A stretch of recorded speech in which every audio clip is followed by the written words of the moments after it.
Saudara DPR RI melakukan rapat konsultasi dengan pemerintah terkait surat Presiden RI perihal pemberian abolisi kepada Tom Lembong hingga amnesti kepada Hasto Kristianto. Pihak Kejaksaan Agung akan mempelajari terlebih dahulu terkait pemberian abolisi dan amnesti kepada 1.116 orang. Presiden Prabowo Subianto memberi abolisi dan amnesti kepada 1.116 orang termasuk abolisi ke Tom Lembong dan amnesti ke Hasto Kristianto. Kepala Pusat Penerangan Hukum Kejaksaan Agung Anang Supriyatna menegaskan bahwa pihaknya akan mempelajari dulu perihal abolisi dan amnesti di internal Kejaksaan Agung. Kapus Penkum Kejaksaan Agung Anang Supriyatna menegaskan bahwa pihaknya akan mempelajari dulu dan menganalisis mengenai pemberian abolisi dan amnesti ini. Lembong dapat abolisi dari Pak Presiden. Oh, saya belum tahu. Iya, itu Barusan. Ya nanti saya pelajari, saya belum tahu.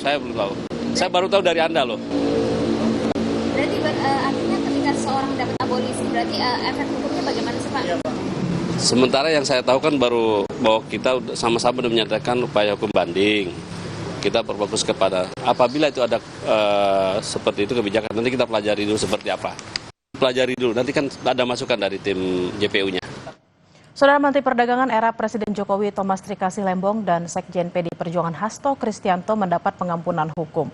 DPR menyetujui pemberian abolisi dan amnesti yang diajukan Presiden Prabowo Subianto. Dengan pemberian pengampunan ini maka Tom Lembong dan Hasto dibebaskan dari hukuman. Dua terpidana yang baru dijatuhi vonis hakim, yakni mantan Menteri Perdagangan era Presiden Jokowi, Thomas Trikasih Lembong, dan Sekjen PDI Perjuangan Hasto Kristianto mendapat pengampunan hukuman. Tom Lembong mendapatkan abolisi atau seluruh proses hukum dalam kasus korupsi impor gula dihentikan. Sementara Hasto diberi amnesti alias penghapusan hukuman tindak pidana. DPR menyetujui pemberian abolisi dan amnesti yang diajukan oleh Presiden Prabowo Subianto. Berdasarkan pertimbangan, DPR menyetujui permohonan Presiden untuk memberikan abolisi pada Tom Lembong dan amnesti pada 1.116 orang terpidana, salah satunya Hasto Kristianto. Atas pertimbangan persetujuan DPR RI tentang pemberian abolisi terhadap saudara Tom Lembong. Persetujuan atas dan pertimbangan atas Surat Presiden nomor 42/07/2025 tanggal 30 Juli 2025 tentang amnesti terhadap 1.116 orang yang telah terpidana diberikan amnesti, termasuk saudara Hasto Kristianto. Menteri Hukum Supratman Andi Aktas menyebut pemerintah mempertimbangkan kontribusi Hasto dan Tom Lembong kepada negara. Selain itu, pemberian abolisi dan amnesti kepada Tom Lembong dan Hasto untuk merajut kebersamaan dengan seluruh elemen politik bangsa. Pertimbangannya sekali lagi dalam pemberian abolisi ataupun amnesti itu pasti pertimbangannya demi kepentingan bangsa dan negara. Kondusivitas dan merajut rasa persaudaraan di antara semua anak bangsa dan sekaligus mempertimbangkan untuk membangun bangsa ini secara bersama-sama dengan seluruh elemen politik, kekuatan politik yang ada di Indonesia. Jadi itu yang kami ajukan kepada Bapak, tentu dengan pertimbangan-pertimbangan subjektif yang saya sampaikan bahwa yang bersangkutan juga punya punya prestasi ataupun punya kontribusi kepada Republik. Guru Besar Hukum Tata Negara Universitas Islam Indonesia Yogyakarta yang juga merupakan mantan Menko Polhukam era Presiden Jokowi, Mahfud MD, mengomentari soal pengampunan hukuman bagi Tom Lembong dan Hasto Kristianto. Mahfud menilai pemberian amnesti dan abolisi yang diusulkan Presiden dan disetujui DPR adalah bukti kuat kalau hukum tidak boleh menjadi alat politik. Teriakan masyarakat yang bersumber dari public common sense tentang rasa keadilan sekarang membuahkan hasil.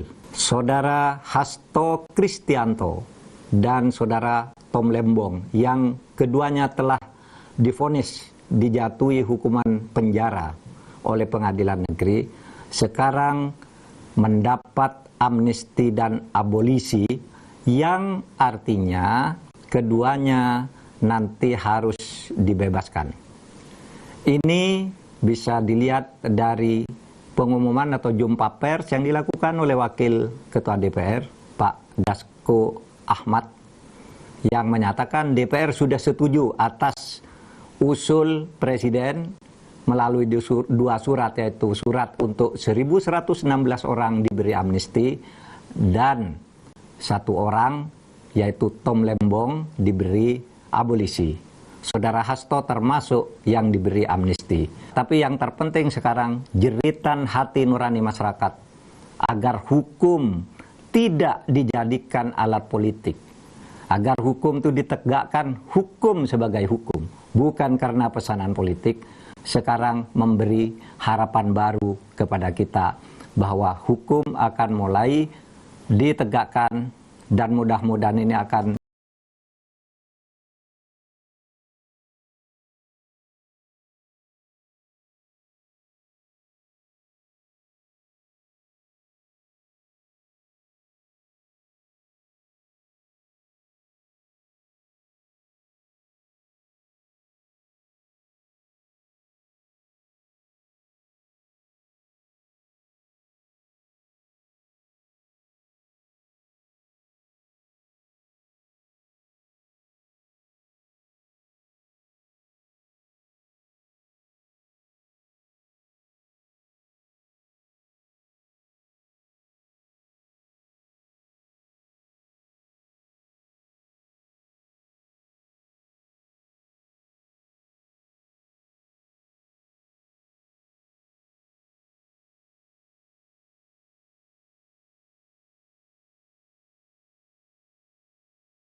Kita bergabung dengan Guru Besar Hukum Tata Negara Fakultas Hukum UII Yogyakarta, Profesor Mahfud MD. Selamat siang, Prof. Mahfud. Apa kabarnya siang hari ini? Ya, Bella. Baik. Saya di Jogja dalam keadaan baik.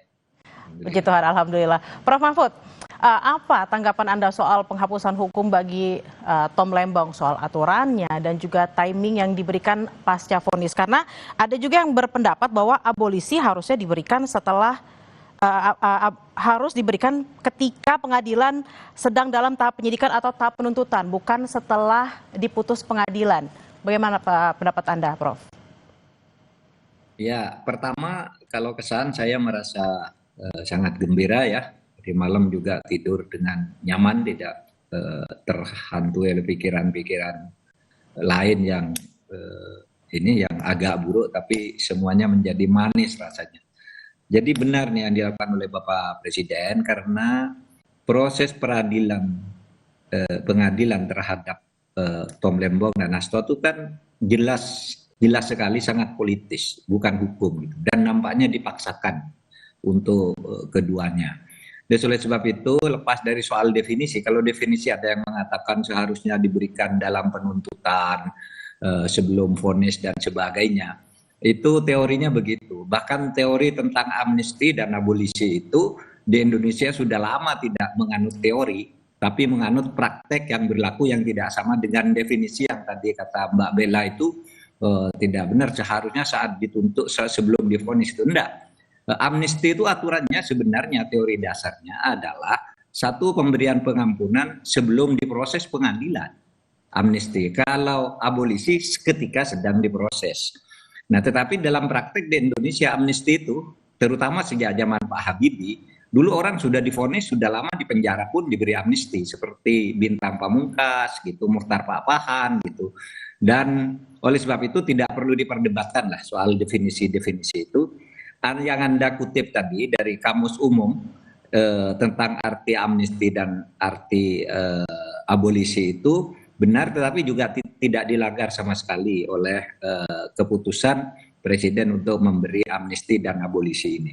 Itu aja. Jadi kita harus sambut gembira. Ke depannya hukum tidak boleh lagi memberi kesan dipaksakan karena pesanan politik. Itu kan tidak bisa dihindari bahwa ada kesan pesanan politik, apalagi kemudian vonis hakimnya itu ngaco gitu ya.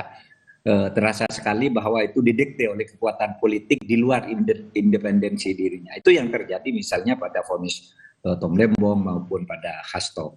Begitu Mbak Bella, kita bergembira ada gebrakan hukum. Bergembira, tidurnya bisa lebih nyenyak daripada hari-hari sebelumnya. Nah, kaitannya soal timing nih Prof, kan baru banget nih dua-duanya divonis minggu lalu, kurang lebih minggu lalu. Lalu di minggu ini sudah ada langsung keputusan untuk abolisi dan juga amnesti.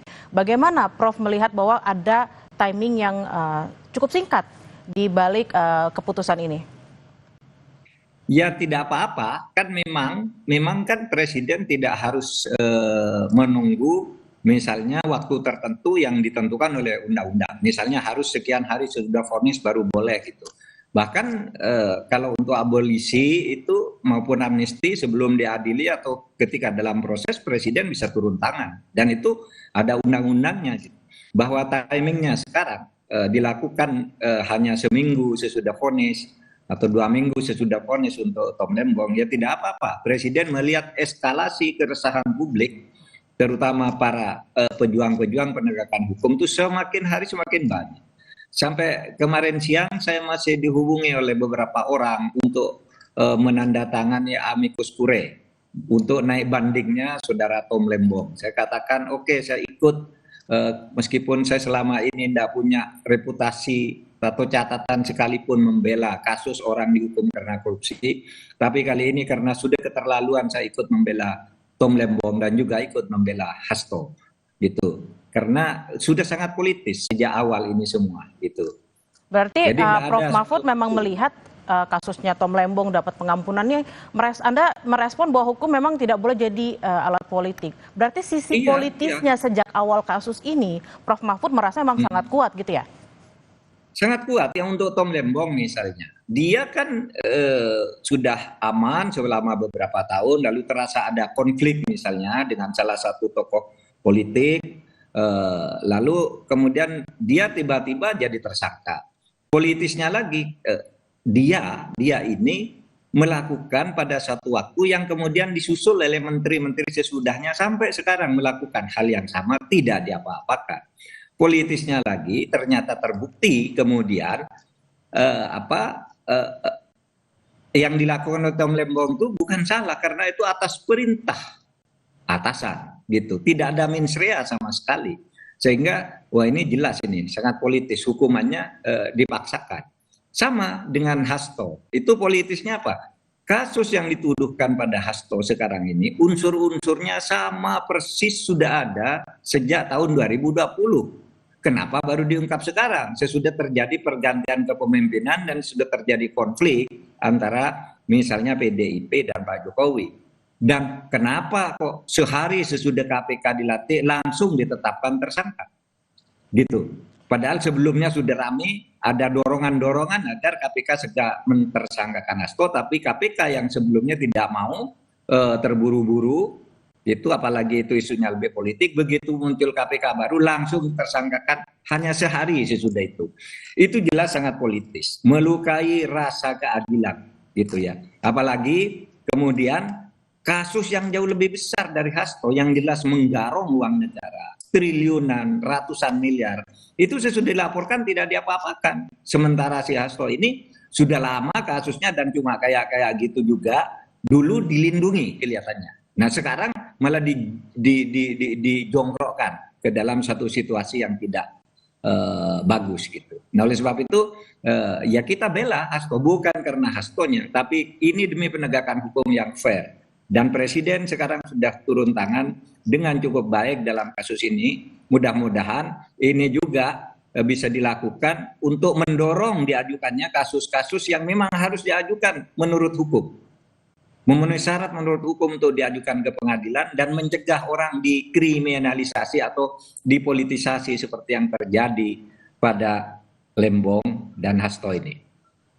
Prof, Bella. kira-kira apa yang menjadi pertimbangan? Kenapa nggak baik Tom Lembong ataupun Hasto dua-duanya diberikan abolisi atau diberikan amnesti? Kira-kira apa yang menjadi pertimbangan, terutama dari Menteri Hukum seperti itu ya, untuk yang satu diberikan abolisi, yang satu diberikan amnesti?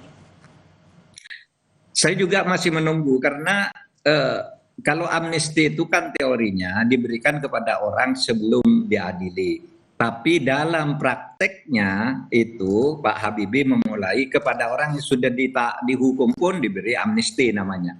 Waktu zaman Pak Jokowi memberi amnesti kepada orang yang sedang dihukum yaitu Saiful Mahdi, itu sudah mau habis masa penghukumannya lalu segera diberi amnesti agar dia tidak selesai menjalani hukuman. Kalau selesai menjalani hukuman itu namanya diberi rehabilitasi atau gerasi gitu.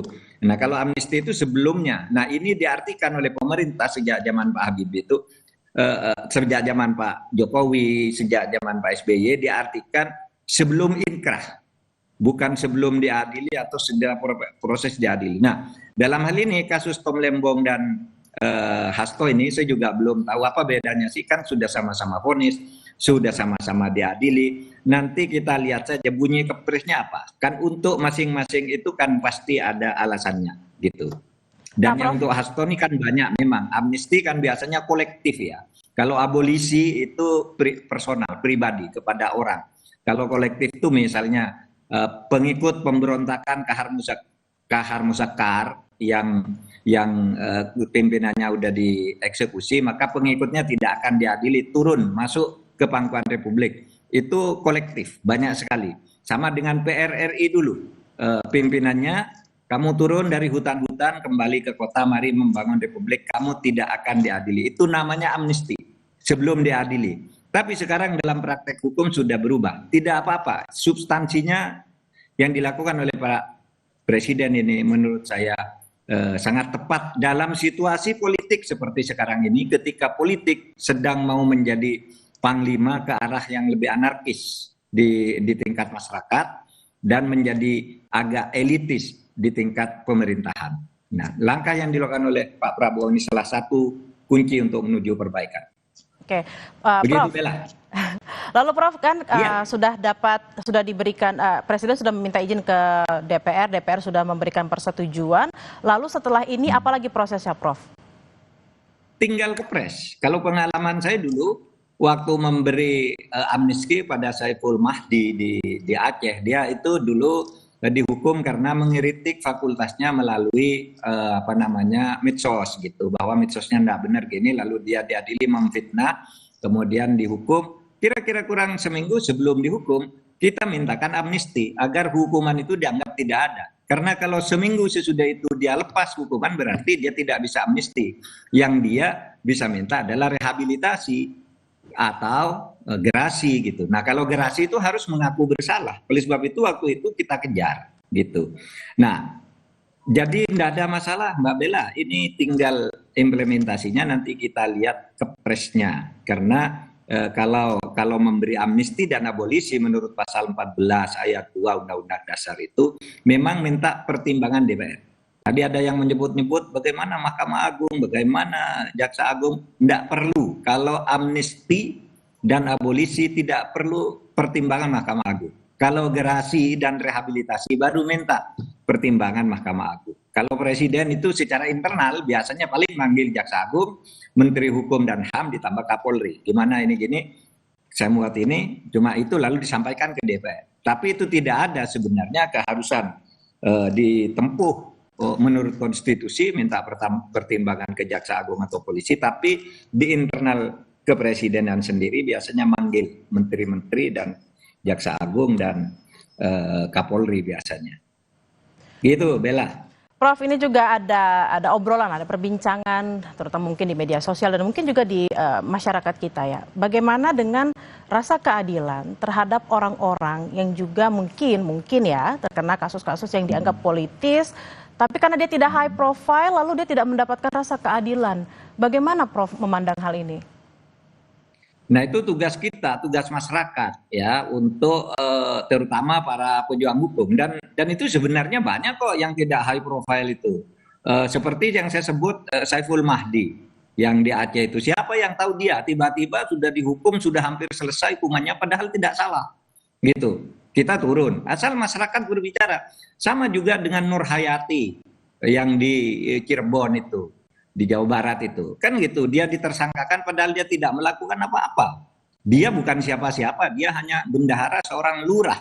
Lalu tiba-tiba dijadikan tersangka, katanya korupsi karena baru melaporkan lurahnya korupsi, sudah berhenti jadi lurah. Waktu jadi lurah dibiarkan gitu. Kan akhirnya kita turun tangan, bebas juga. Gitu. Banyak juga orang-orang yang bawah. Nur Baik misalnya, itu kan orang tidak terkenal juga. Prita Mulyasari juga misalnya. Kalau masyarakat bersuara, maka bukan hanya orang yang high profile, yang low profile juga bisa dibantu. Oleh sebab itu kekompakan kita di dalam bagaimana menghayati negara hukum Indonesia ini. Bagaimana kita harus menghayati negara hukum di Indonesia dan agar jangan ada lagi nih politisasi dalam hukum. Jadi kita semua masyarakat harus terus bersuara apabila menemukan ketidakadilan dalam hal apapun. Terima kasih atas waktunya siang hari ini Prof. Mahfud MD, Guru Besar HTN UI Yogyakarta. Sehat-sehat selalu Prof. Sehat, Bella. Makasih.